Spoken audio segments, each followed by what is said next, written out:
Los 7 pecados sexuales condenados por la Biblia, aléjate de ellos. Antes de empezar, no olvides dejar tu like y suscribirte, así podremos seguir creando historias como esta. Marcos Aguilar se levantó aquel lunes antes de que el sol pintara de violeta los ventanales de su departamento en la Colonia del Valle. El reloj marcaba las 5:37 de la mañana, aún así, la cocina ya olía a café recién molido y a tostadas francesas que su esposa, Lucía, preparaba con el esmero de siempre. A primera vista, la escena podía ilustrar cualquier revista de familias exitosas: el traje italiano a medida, corbata Burdeos que combinaba con el pañuelo discreto del bolsillo, ella, bata suave, cabello recogido, un gesto dulce mientras ajustaba el nudo de la corbata de Marcos con la naturalidad de una costumbre feliz. Sus 2 hijos, Mateo de 9 y Valeria de 6, bajaban medio dormidos por las escaleras, arrastrando las mochilas de la escuela y reclamando un beso antes de que su padre saliera. La mesa estaba llena de cuadernos de caligrafía, figuritas deportivas y la carpeta de cuero donde Marcos guardaba los contratos millonarios que debía revisar esa mañana. Sin embargo, detrás de cada gesto perfecto se escondía un latido incómodo, casi imperceptible, como el zumbido de un cable mal aislado. A Marcos le bastaba un vistazo fugaz al reflejo en la puerta del microondas para sentir el tirón de un vacío inconfesable. Cada éxito profesional, cada nuevo cliente que conquistaba en su bufete corporativo, significaba un ascenso más en la escalera social, pero también un peldaño más lejos de la paz que había conocido en su infancia, cuando su abuela le contaba historias bíblicas bajo la sombra de un mezquite. Esa mañana, mientras el aroma del café se le atoraba en la garganta, recordó con nitidez el versículo que ella repetía como un mantra: ¿de qué le sirve al hombre ganar el mundo entero si pierde su alma? Se obligó a sonreír y apartó la punzada de culpa como quien cierra una ventana para que no entre el frío. Condujo su sedán negro por el viaducto Miguel Alemán como quien recita un rito, manos firmes al volante, radio sintonizado en las noticias económicas, el crucifijo diminuto colgando del espejo retrovisor, un regalo de Lucía el día que nació Valeria, golpeando levemente contra el cristal a cada bache. Pero esa cruz le recordaba demasiado. Al detenerse en un semáforo, el reflejo intermitente del crucifijo sobre su anillo de bodas le hizo retorcer el rostro, bajó la mano para ocultarlo bajo la sombra del tablero y, en un impulso, desbloqueó el teléfono para abrir la aplicación de mensajería. Allí se amontonaban notificaciones de un chat privado, marcado con un nombre falso y un icono de llama roja. Una sonrisa fugaz, culpable, le tensó la comisura de los labios al leer: nos vemos hoy después de tu reunión, llevo el vestido que te gusta. Borró la notificación antes de que el semáforo cambiara, sintiendo como el pulso se le aceleraba como si estuviera a punto de ser descubierto, aunque nadie más estuviera mirando. En el despacho, los socios lo felicitaron por cerrar un trato de $30 millones con una constructora transnacional. Aplausos, palmadas en la espalda, brindis con espresso doble. Marcos exhaló un gruñido de satisfacción que sonó convincente, pero por dentro sentía la misma presión que un buzo al descender demasiado rápido. Mientras sus colegas reían, una asistente le deslizó discretamente un sobremanila con fotografías de la posible sede de la nueva filial. En el anverso, con tinta negra, alguien había escrito un versículo: porque no hay nada encubierto que no llegue a revelarse. Él tragó saliva, reconoció de inmediato la letra de su esposa, aunque ninguno en ese piso podía saberlo. Guardó el sobre en el maletín sin abrirlo. Al regresar a casa más tarde de lo habitual, encontró a Lucía leyendo en la sala con un gesto apacible. «Llegas cansado», comentó ella, cerrando la Biblia que sostenía sobre el regazo. Él asintió con una sonrisa hiriente por lo falsa. Se acercó para besarla, pero el eco de su propio perfume mezclado con el de otra mujer, aún leve pero evidente, le cortó el aliento. Lucía le sostuvo la mirada apenas un segundo, lo suficiente para que Marcos sintiera que su fachada brillante empezaba a resquebrajarse. Fingió un bostezo, se despidió alegando una ducha y subió las escaleras casi corriendo. En el baño humeante, apoyó las manos en el mármol y contempló su reflejo empañado. La imagen devolvía a un hombre impecable, la barba apurada, el cabello peinado con precisión, pero al pasar la toalla por el espejo, emergió otro rostro, ojeras profundas, pupilas dilatadas y un tic nervioso en la ceja izquierda. Recordó la cita clandestina de aquella tarde, los susurros en un cuarto alquilado, la adrenalina de la transgresión. Una voz interna, más nítida que nunca, le susurró: no estás jugando con fuego, te estás quemando. Se dirigió luego al dormitorio infantil para arropar a los niños. Mateo dormía abrazado a un balón de fútbol gastado, Valeria, aferrada a un osito de peluche. Marcos les rozó el cabello con los dedos, sintiendo una ternura que le dolía. En silencio, prometió que a la mañana siguiente desayunarían juntos, que ese fin de semana irían al parque como antes. Pero al inclinarse, el móvil vibró en su bolsillo con otro mensaje de la llama roja. Y la promesa se convirtió, de nuevo, en cenizas anticipadas. Al apagar la última luz de la casa, Marcos se quedó inmóvil en la penumbra del pasillo, escuchando el rumor distante de la ciudad y el palpitar sordo de su propio corazón. Comprendió que su vida era un palacio construido sobre arena, una sola ola bastaría para derribarlo todo. Mientras descendía las escaleras, un pensamiento lo golpeó con la fuerza de un trueno: lo tengo todo, y al mismo tiempo no tengo nada. Con esa frase martillando su mente, abrió la puerta del despacho de abajo, encendió la computadora y digitó la misma dirección prohibida de siempre, como un náufrago que busca agua potable y bebe, en cambio, el mar salado que lo envenena. Aquella noche, sin saberlo, Marcos dio el primer paso hacia un abismo que lo confrontaría cara a cara con los 7 pecados sexuales que su abuela le había advertido, y del cual solo la gracia podría rescatarlo. El zumbido del aire acondicionado del despacho se mezclaba con el tic-tac impaciente del reloj de pared cuando Marcos descubrió que, por fin, se había quedado solo. Los socios abandonaban la oficina uno a uno, cargando portafolios y promesas de cenas familiares.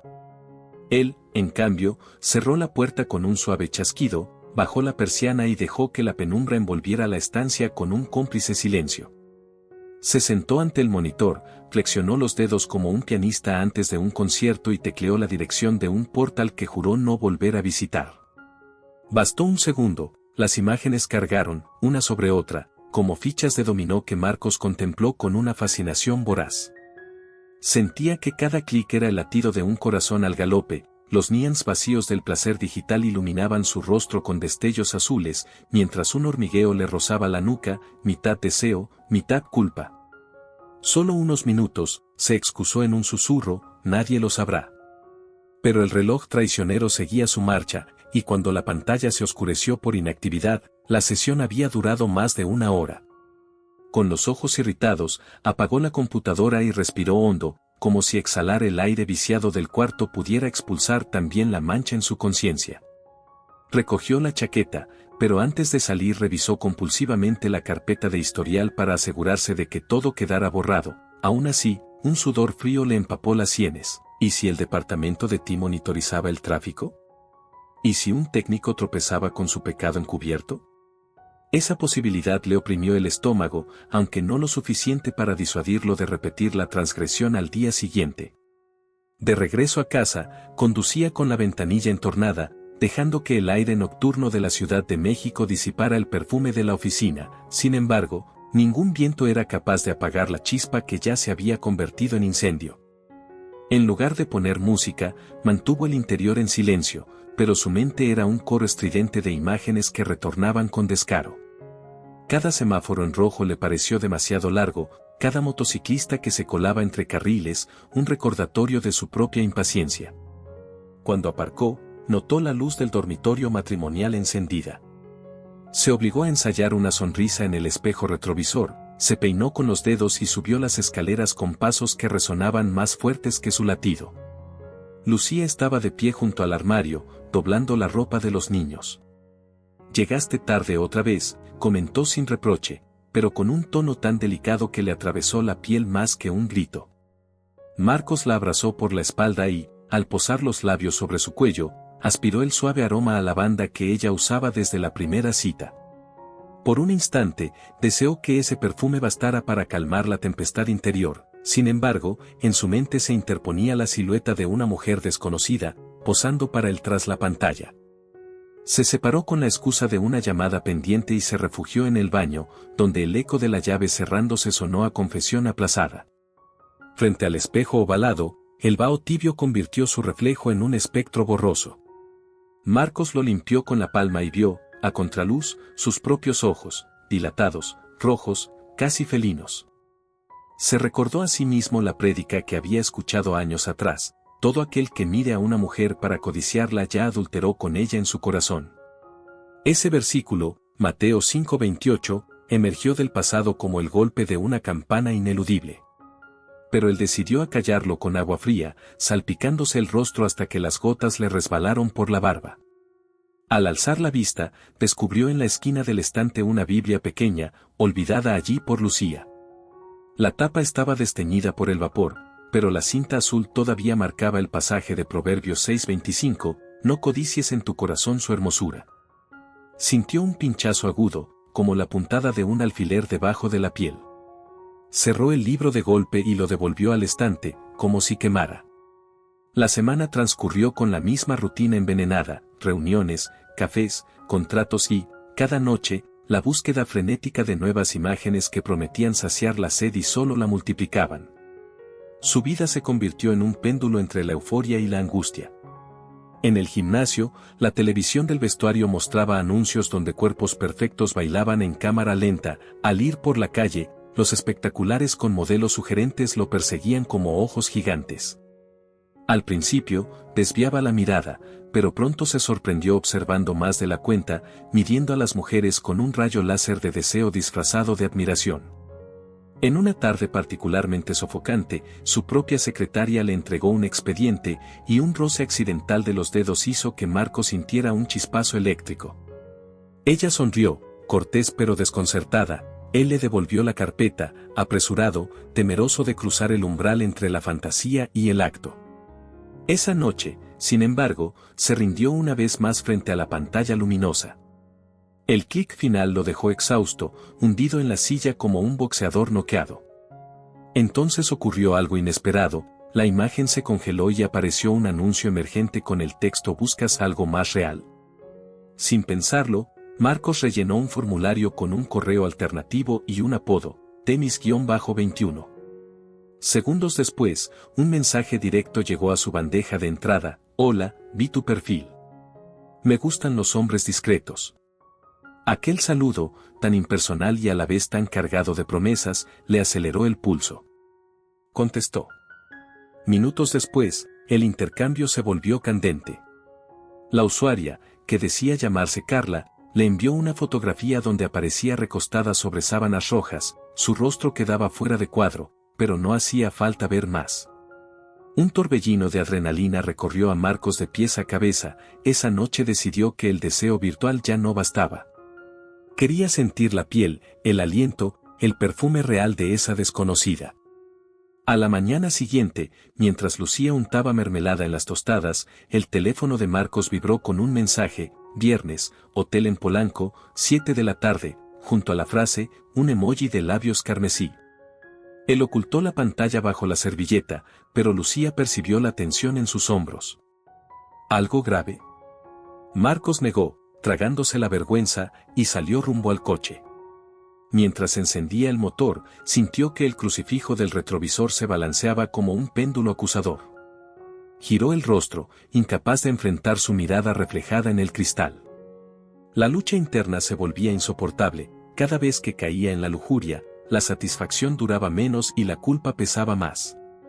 Sin embargo, la perspectiva de un encuentro físico con Carla se convirtió en una llamarada irresistible que eclipsaba todo raciocinio. Durante la semana, la conversación virtual creció en intensidad. Carla describía en detalle lo que haría cuando se vieran. Marcos respondía con elocuencia digna de un abogado, pintando escenarios que ruborizarían al más cínico.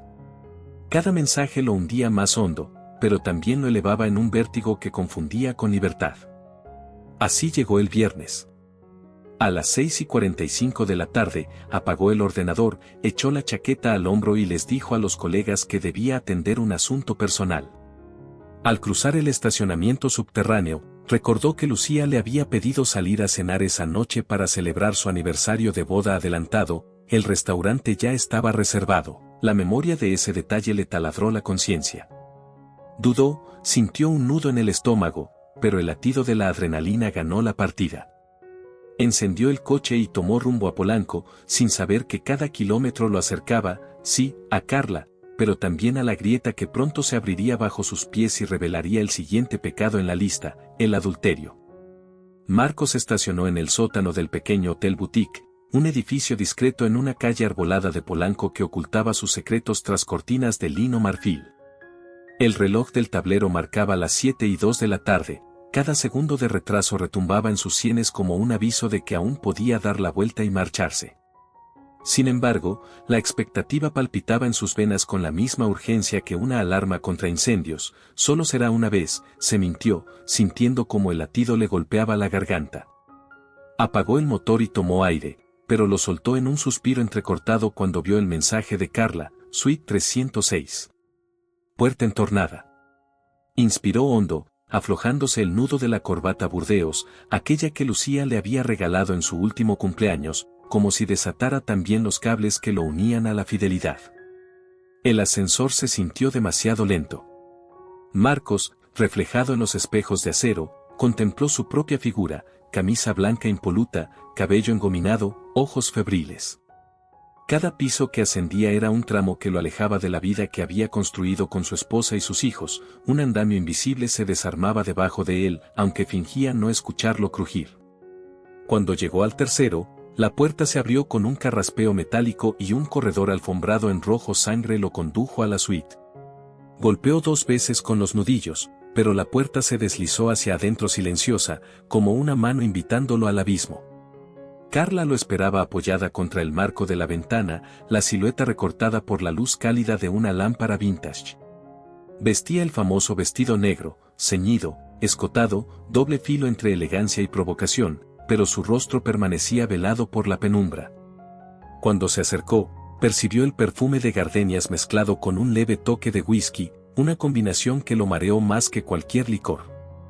Ella sonrió, ladeando el mentón, y antes de que pudiera pronunciar un saludo formal, lo atrajo por la corbata hasta que sus labios se rozaron. El beso fue una descarga eléctrica, canceló el miedo, los escrúpulos, los juramentos pronunciados en el altar. Carla deslizó los dedos por el cuello de Marcos y él, sin fuerza para resistirse, dejó caer el portafolio junto a un sillón de terciopelo. El sonido amortiguado del cuero contra la alfombra fue el único testigo de la decisión que cambiaría su historia.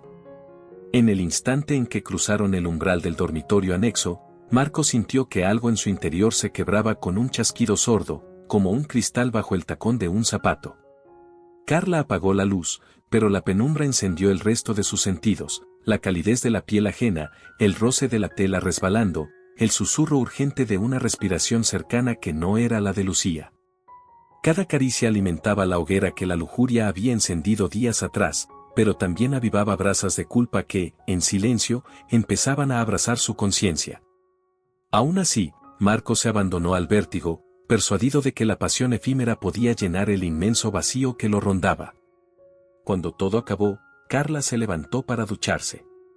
Marcos, tendido de espaldas, observó el techo con la mente aturdida. La adrenalina retrocedía y dejaba paso a un remordimiento que se clavaba como un dardo. Quiso creer que aquello no significaba nada, que podía encasillarlo como un desliz sin nombre. Pero el silencio de la habitación parecía murmurar el mismo versículo que Lucía había subrayado en su Biblia: el que comete adulterio carece de juicio, el que tal hace destruye su propia alma. Proverbios 6:32. Marcos se cubrió el rostro con ambas manos e inhaló. Su pecho se contrajo, no por la fatiga, sino por una punzada de pánico. ¿Y si Lucía sospechaba? ¿Qué pasaría si los niños alguna vez se enteraban? Regresó a casa cerca de la medianoche con el nudo de la corbata mal hecho y la camisa arrugada. Llevaba en el bolsillo interno de la chaqueta un recibo que indicaba hospedaje, Suite 306, 3 horas. Al cruzar la puerta, encontró la sala iluminada solo por la tenue lámpara de pie. Lucía dormía en el sofá, abrazada a un álbum de fotos de su boda. Las velas del centro de mesa se habían consumido y dejaban un aroma débil a vainilla. El vestido azul que había elegido para la cena reposaba sobre el respaldo del sillón, intocado. Marcos sintió un golpe seco en el pecho. Dio un paso, pero el piso crujió. Lucía se despertó con los ojos húmedos. Él intentó hablar, pero la voz se le rompió antes de nacer. Ella no preguntó nada, se limitó a mirarlo, en silencio, como si adivinara la historia completa detrás del olor extraño que traía en la piel. Se nos hizo tarde, balbuceó Marcos, culpando al trabajo. Lucía sintió, aunque la dureza de su mirada desmentía la aparente comprensión. Se levantó, apagó la lámpara y subió las escaleras sin decir más. Cada escalón que ella ascendía era un peldaño que lo hundía a él en la vergüenza. Marcos permaneció inmóvil, con el portafolio colgando de su mano, mientras el eco de los pasos de su esposa se apagaba en el pasillo. Sintió un temblor en las rodillas, se dejó caer en el sofá y abrió aquella Biblia diminuta que Lucía solía leer en las noches de insomnio. Cayó, al azar, en Juan 8, 1011, mujer, ¿dónde están los que te acusaban? Ni yo te condeno, vete y no peques más. Cerró los ojos y dejó escapar un sollozo que jamás habría permitido ni en funerales.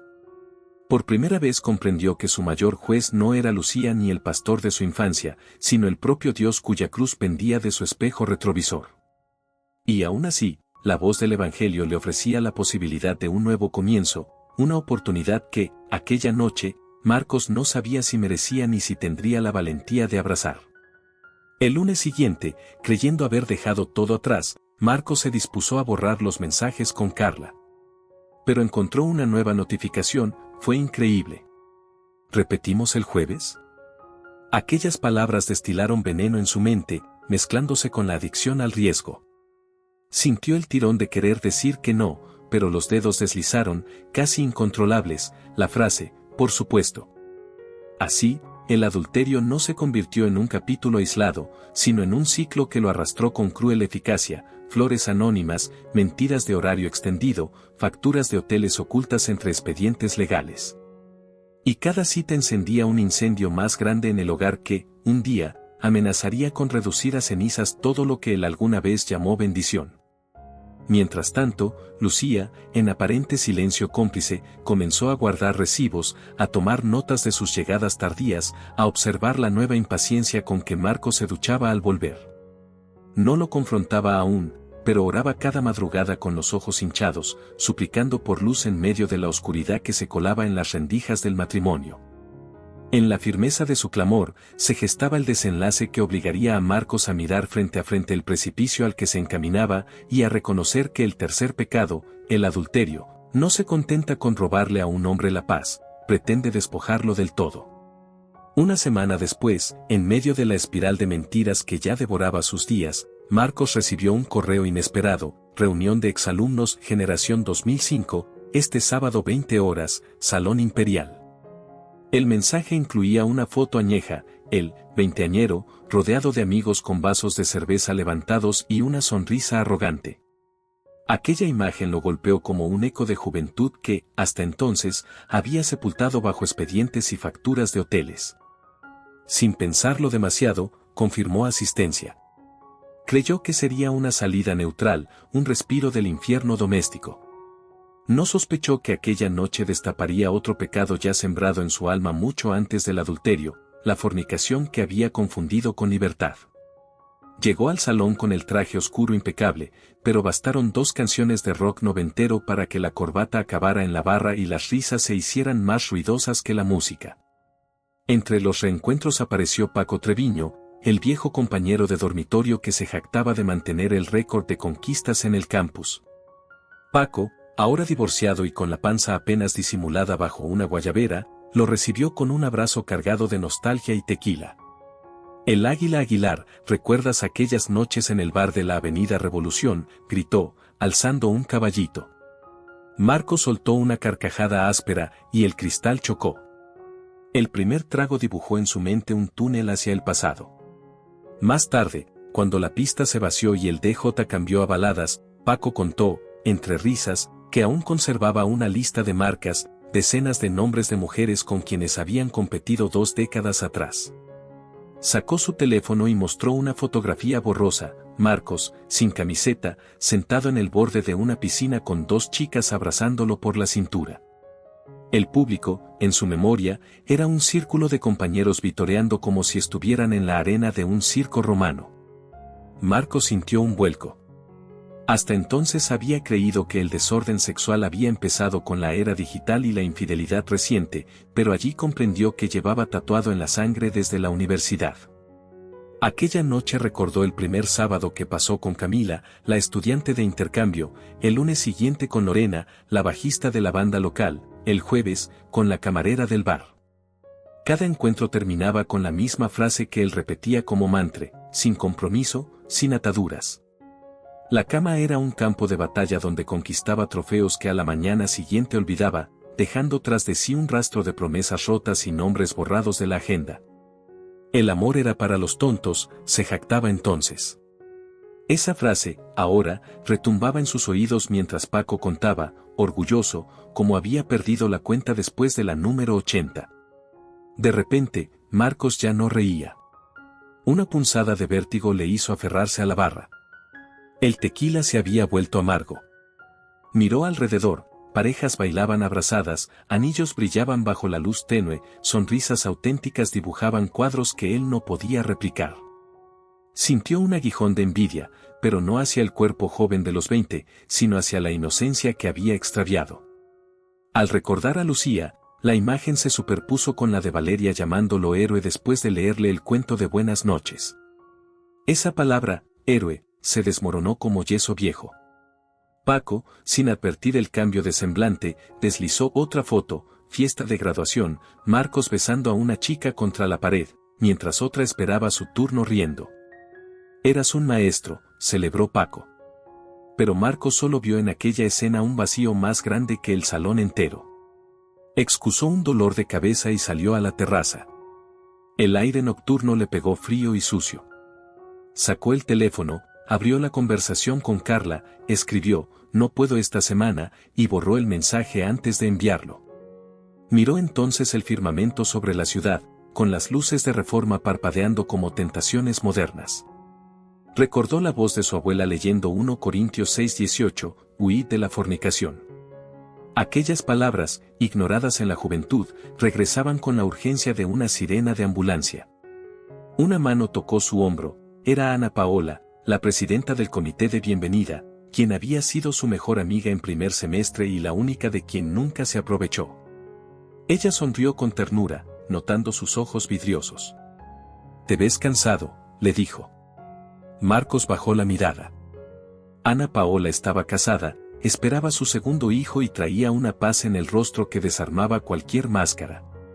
Él confesó, sin detalles, que estaba lidiando con decisiones equivocadas. Ella tomó su mano y le susurró, no estás solo, Marcos. Dios no te soltará si decides volver.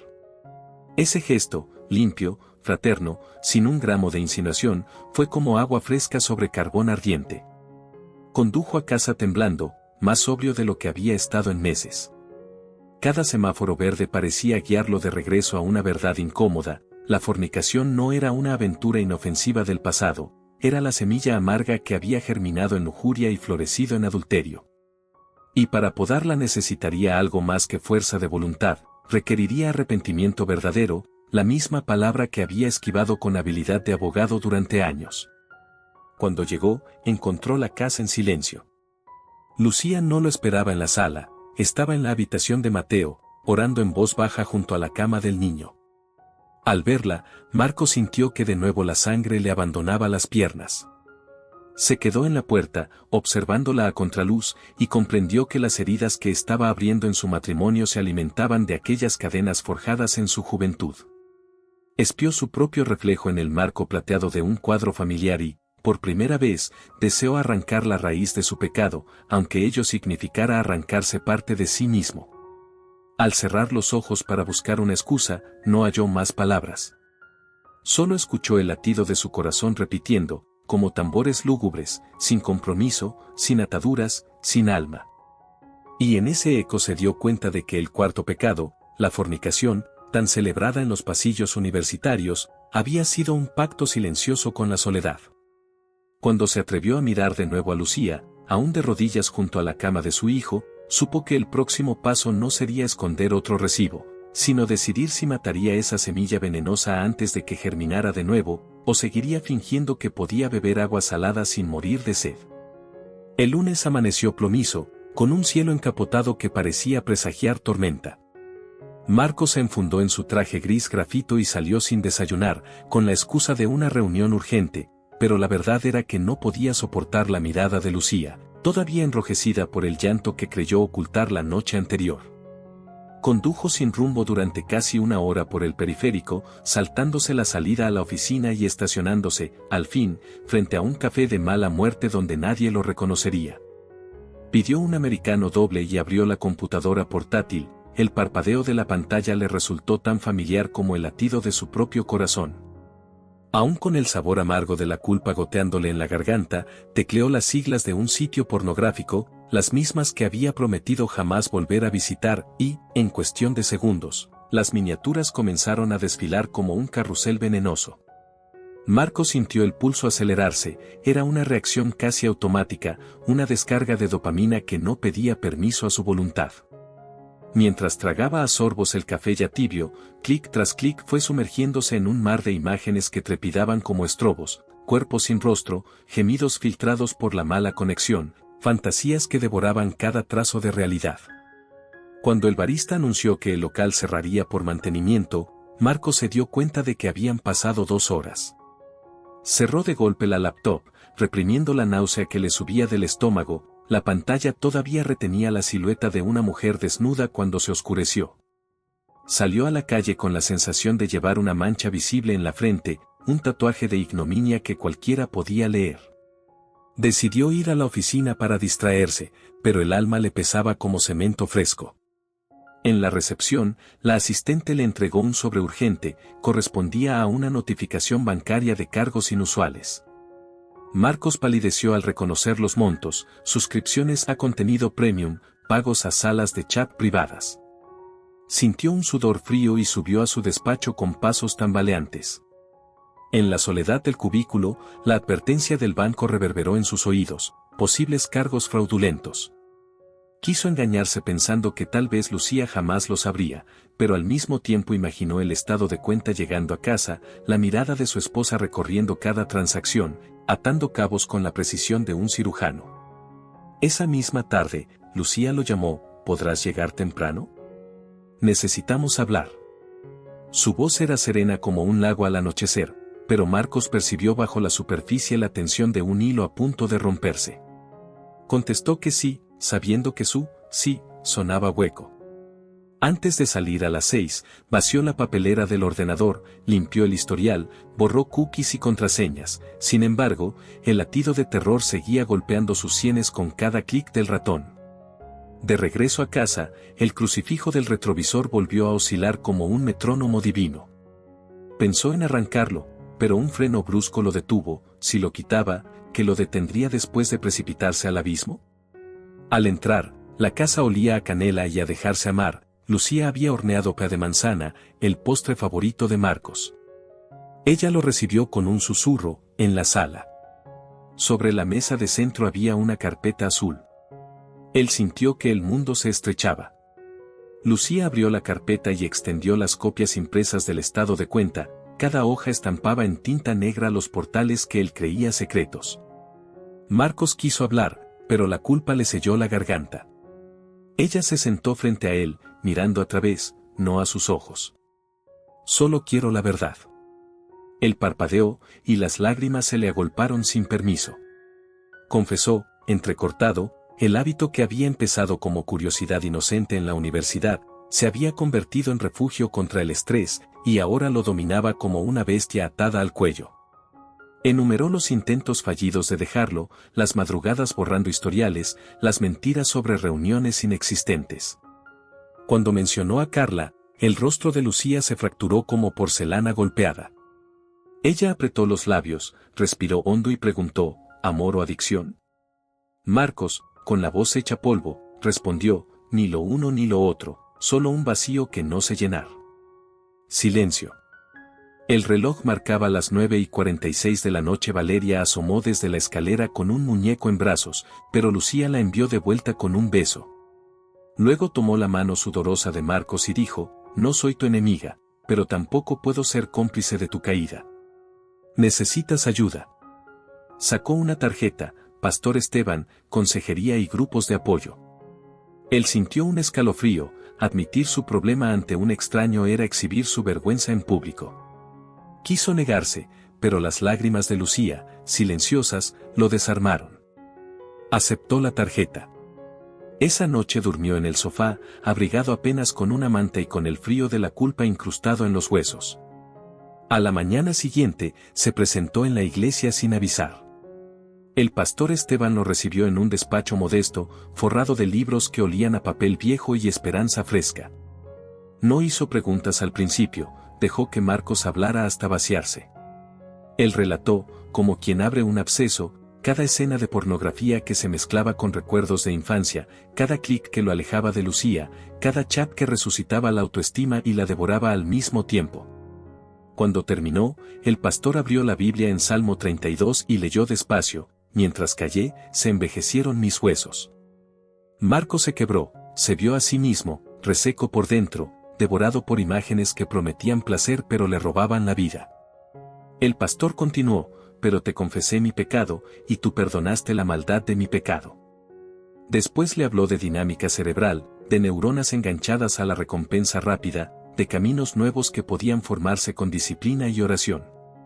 Le sugirió unirse a un grupo de varones que luchaban contra el mismo vicio, a terapia profesional y, sobre todo, a reconstruir la intimidad con su esposa desde la transparencia. Al salir, Marcos sintió el sol filtrarse entre los vitrales como una caricia. Era apenas el primer paso, pero por primera vez en años respiró sin el asma de la vergüenza. Esa noche, volvió a casa y encontró a Lucía leyendo en la sala. Sin palabras, se arrodilló ante ella y dejó la tarjeta del pastor sobre la mesa. Lucía lo abrazó sin promesas de perdón fácil, pero con la semilla de una esperanza frágil. Marcos supo que la oscuridad detrás de la pantalla no desaparecería en un día, pero entendió que la luz se enciende primero en la decisión de confesar. Y así, al enfrentar el quinto pecado, la pornografía, descubrió que el verdadero peligro no era la imagen instantánea, sino el silencio que permitía al pecado echar raíces. Mientras se aferraba a la cintura de Lucía, comprendió que la batalla apenas comenzaba, pero ya no estaba solo entre sombras. Una vela, por pequeña que sea, rompe la noche más espesa. El siguiente jueves, puntual a las 7 de la tarde, Marcos entró al salón anexo del templo donde se reunía el grupo de apoyo. Una docena de hombres formaba un círculo de sillas plegables. Sobre la mesa lateral, jarros de café humeaban junto a una bandeja de pan dulce. El ambiente olía a papel recién fotocopiado y a nervios contenidos. Cuando se presentó, su voz todavía temblaba, pero ya no sangraba vergüenza. Dijo su nombre, habló de la pornografía y del adulterio, y el murmullo empático del grupo lo envolvió como una manta. En el descanso, un joven de mirada serena y barba rala se le acercó. Se llamaba Rodrigo, guitarrista de una banda de alabanza. Su historia incluía años de relaciones esporádicas con hombres y mujeres, noches de fiesta que terminaban en hoteles baratos y amaneceres pegajosos de culpa. Conversaron largo rato, sosteniendo sus vasos de café como náufragos aferrados a la misma tabla. A Marcos le sorprendió la franqueza de Rodrigo al hablar de atracciones que lo confundían y lo hacían sentirse fraccionado, como si hubiera sido construido con piezas incompatibles. Aquella honestidad le creó un nudo desconocido en el pecho, algo entre ternura, admiración y un destello de curiosidad que lo inquietó más de lo que se atrevió a reconocer. Al despedirse, intercambiaron números por si necesitas hablar, y ese pequeño gesto, un mensaje que vibró en su bolsillo al llegar a casa con un simple ¿llegaste bien?, bastó para abrir una puerta que Marcos creía clausurada. Aquella noche, acostado en el sofá, repasó la conversación y recordó su adolescencia, los vestidores del equipo de natación, el rubor que lo visitaba cuando un compañero se quitaba la camiseta, la confusión que sofocó bajo bromas groseras y un fervor religioso mal comprendido. Había enterrado esos recuerdos bajo capas de fornicación heterosexual, convencido de que se trataba de simple admiración masculina. Ahora regresaban como fantasmas pidiendo nombre. Los días siguientes, Rodrigo y él se escribieron con frecuencia. Hablaban de música, de versículos, de la lucha diaria por mantener la mente limpia. Pero el sábado, después de un ensayo en la iglesia, Rodrigo propuso tomar algo en un café cercano. Sentados frente a una ventana que dejaba caer la tarde sobre Avenida Cuauhtémoc, compartieron risas y silencios cómodos. Marcos sintió una calidez familiar, distinta a la adrenalina de Carla, era más profunda, más peligrosa. Cuando Rodrigo sostuvo su mirada un segundo de más, un cosquilleo le recorrió los brazos. Un pensamiento relámpago lo atravesó, ¿y si este vacío mío no era solo lujuria sino algo que nunca he querido ver? Tragó saliva, cambió de tema, habló de sus hijos, de Lucía. Rodrigo asintió con una sonrisa triste y pagó la cuenta. De madrugada, Marcos despertó sudando, había soñado que caminaba con Rodrigo por un corredor infinito de espejos, cada espejo le devolvía una versión suya de la que huía, desnuda y temerosa. Sin encender la luz, se arrodilló junto al sofá y oró, por primera vez en años, con palabras que le dolían, Señor, muéstrame quién soy cuando nadie me mira. Sentía el corazón como un tambor roto. Al día siguiente, buscó al pastor Esteban. Confesó la atracción inesperada, la confusión que le quemaba. Esteban no frunció el ceño ni lanzó versículos como piedras, lo escuchó hasta el final y luego abrió la Biblia en Romanos 1, pero también en Juan 8. Explicó la seriedad de todo pecado sexual, heterosexual u homosexual, subrayando que la condena no anulaba la compasión de Cristo. La identidad que te define, dijo el pastor, no es tu deseo ni tu vergüenza, es ser hijo que el Padre quiere restaurar. Le sugirió prácticas concretas, filtros en el móvil, mentoría, fastidio espiritual, ayuno de redes y de fantasías, y, sobre todo, una honestidad radical con Lucía. Esa noche, Marcos confesó a su esposa la turbación que sentía. No había actos consumados, pero sí pensamientos que lo aterraban. Lucía lloró en silencio, no de celos, sino de impotencia, luego lo abrazó con una ternura que le recordó al Salmo 51, crea en mí, oh Dios, un corazón limpio. Lo animó a invitar a Rodrigo a cenar, a transformar la tentación en una amistad sana bajo supervisión y límites claros. El jueves siguiente, los tres compartieron la mesa, se rieron de anécdotas infantiles de Valeria y Mateo, y hablaron de cómo la gracia no estigmatiza, sino que reforma. Cuando Rodrigo se fue, Marcos salió al jardín trasero. El cielo estaba despejado y, por primera vez en mucho tiempo, notó la misma constelación que su abuela le señalaba de niño, diciendo que cada estrella era una promesa. Inspiró aire fresco, y la bruma mental se disipó lo bastante para vislumbrar la salida. Comprendió que la confusión sexual no se aplasta a golpes de voluntad, ni se justifica con lemas de moda, se rinde ante una verdad más profunda que cualquier impulso. Aquella noche, mientras la luz de la cocina se apagaba y Lucía entrelazaba su mano con la suya, Marcos aceptó que había pisado el sexto escalón del precipicio, pero también sintió, como un abrazo tibio desde el firmamento, que todavía quedaba un último peldaño que descender, o una mano extendida desde lo alto dispuesta a levantarlo. El domingo amaneció con un cielo limpio después de la primera lluvia de la temporada. Marcos se despertó antes del alba, la casa entera dormía, pero él sentía la urgencia de no dejar que aquella paz se escapara entre los dedos. Se vistió con ropa sencilla y salió rumbo al cerro del Chiquihuite, donde años atrás subía con su abuela para ver la ciudad encenderse. La subida le recordó que los pulmones también se atrofian cuando se llenan de humo ajeno, cada pecado respirado se le convertía ahora en falta de aire. Al llegar a la cima, se sentó sobre la roca donde la anciana le recitaba Salmo 121, ¿de dónde vendrá mi socorro? Y alzó los ojos al horizonte, todavía grisáceo, esperando el primer destello del sol.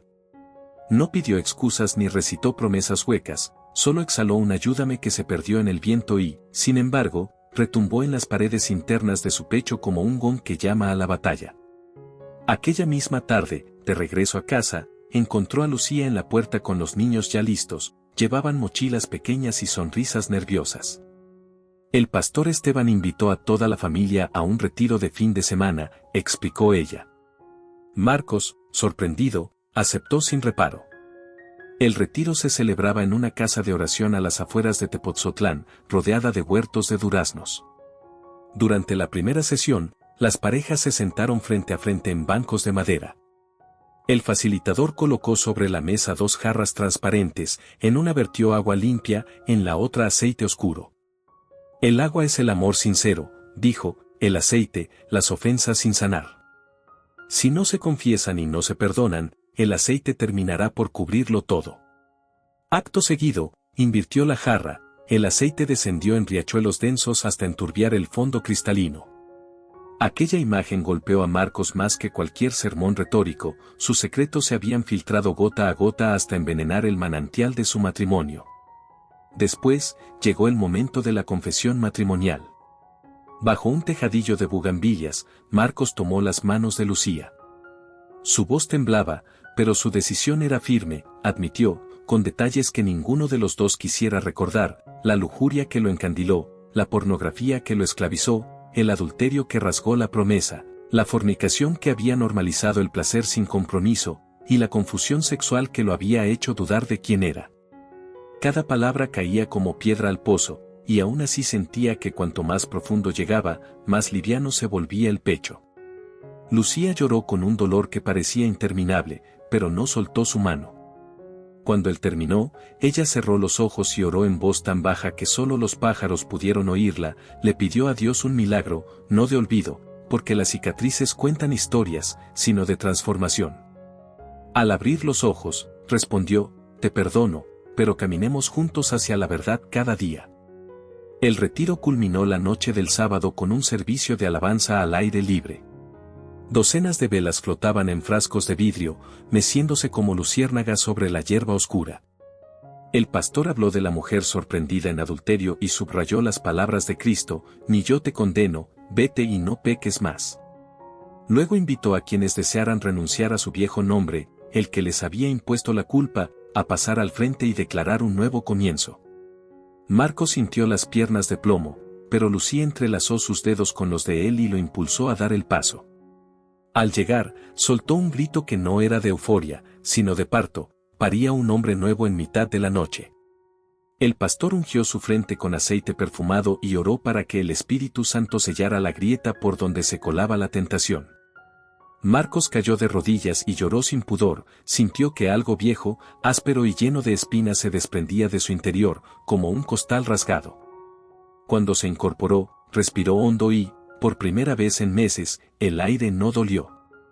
De regreso a casa, establecieron nuevas rutinas, oraban juntos al amanecer, instalaban filtros en todos los dispositivos, y Marcos escribió cartas de disculpa, no de excusas, a cada persona que había usado como objeto.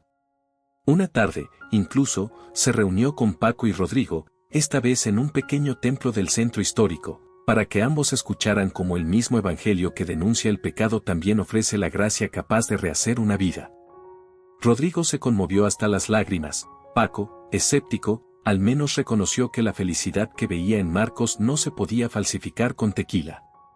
Una noche, mientras Valeria repasaba la tarea de catecismo en la mesa del comedor, preguntó, «Papá, ¿qué significa redención?».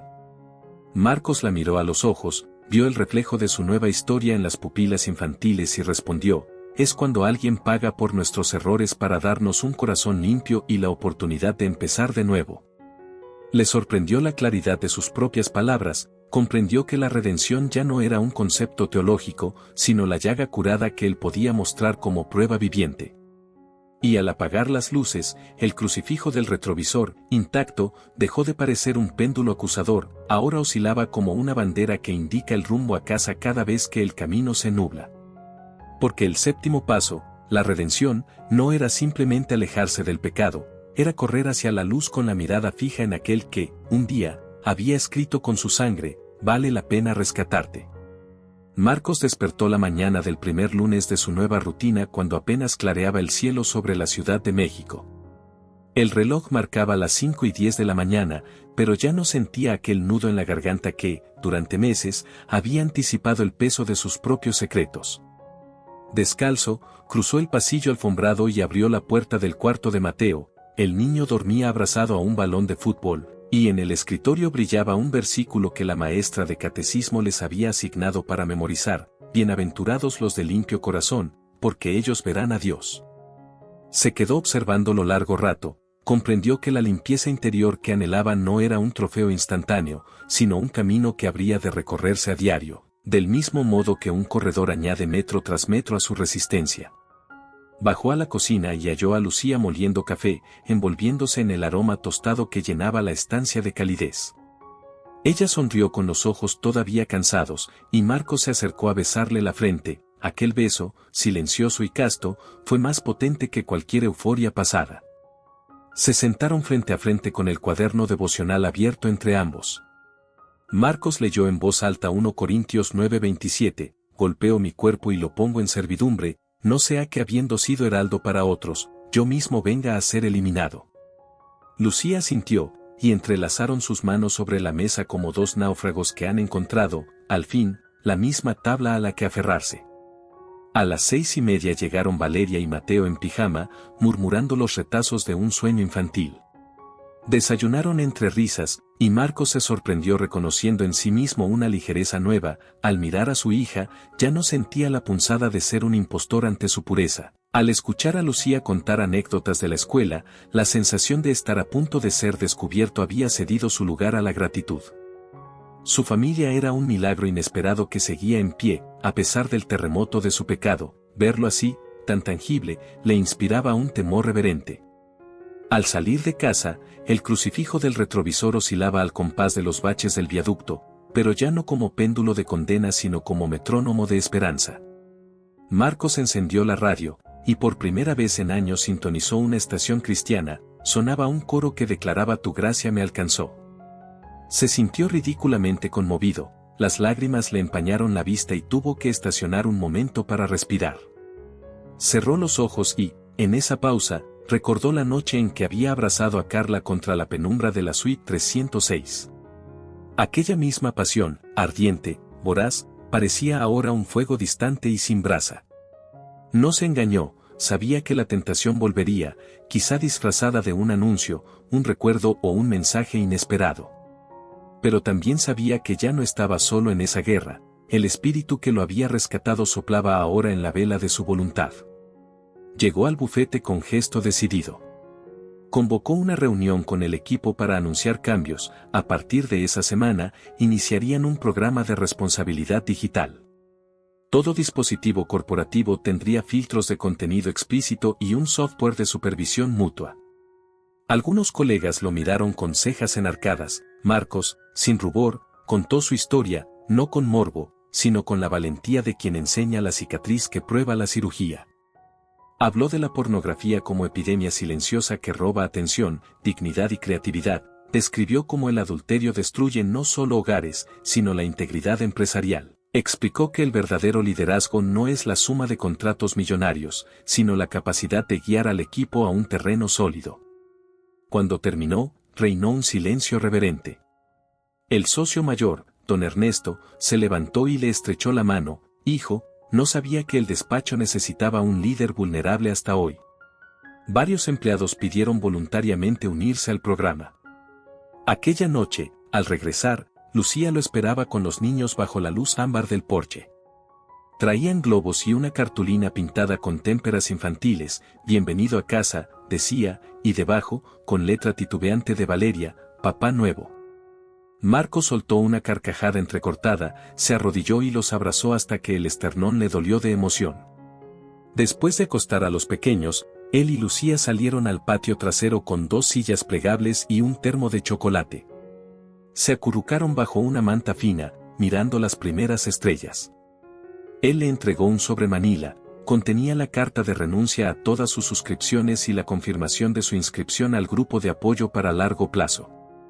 También había una hoja donde anotó, a puño y letra, las 7 áreas de su sexualidad que había decidido someter a la luz de la palabra: lujuria, adulterio, fornicación, pornografía, confusión sexual, fantasías de explotación y coqueteos clandestinos. Al pie, escribió el versículo que su abuela había marcado en la Biblia de tapas gastadas: si el Hijo os libertare, seréis verdaderamente libres. Lucía se emocionó, puso la mano sobre el papel y oró en voz baja. Él sintió la calidez de esa mano como el sello derramado de un pacto nuevo. Cuando el reloj marcó la medianoche, Marcos tomó el móvil y abrió la aplicación de mensajería. Redactó un texto para Carla: me equivoqué. Decido honrar a Dios y a mi familia. No volveré a contactarte.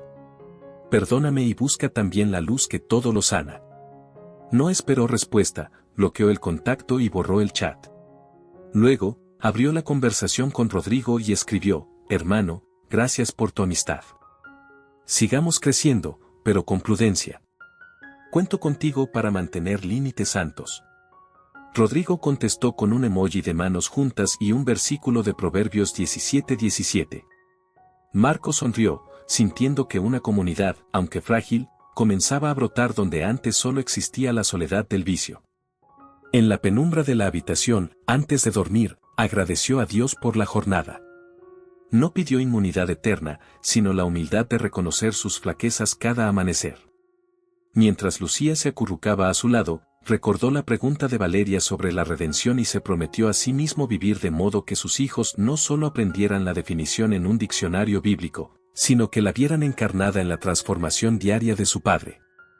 Cerró los ojos y, antes de que el sueño lo venciera, susurró: Señor, cada día que despierte, recuérdame de donde me sacaste para que jamás desee volver. Y así, con el pasado rendido y el futuro sostenido por gracia, entregó su descanso a aquel que, una vez, escribió en la arena para liberar a la culpable, y ahora escribía sobre su corazón para recordarle que la verdadera victoria es caminar, paso a paso, en la luz. Amigos de fe y sabiduría. Si esta historia tocó tu corazón, no olvides suscribirte y dejar tu like para que sigamos compartiendo verdades que transforman vidas. Comparte este video con alguien que necesite esperanza y recuerda, nunca es tarde para comenzar de nuevo.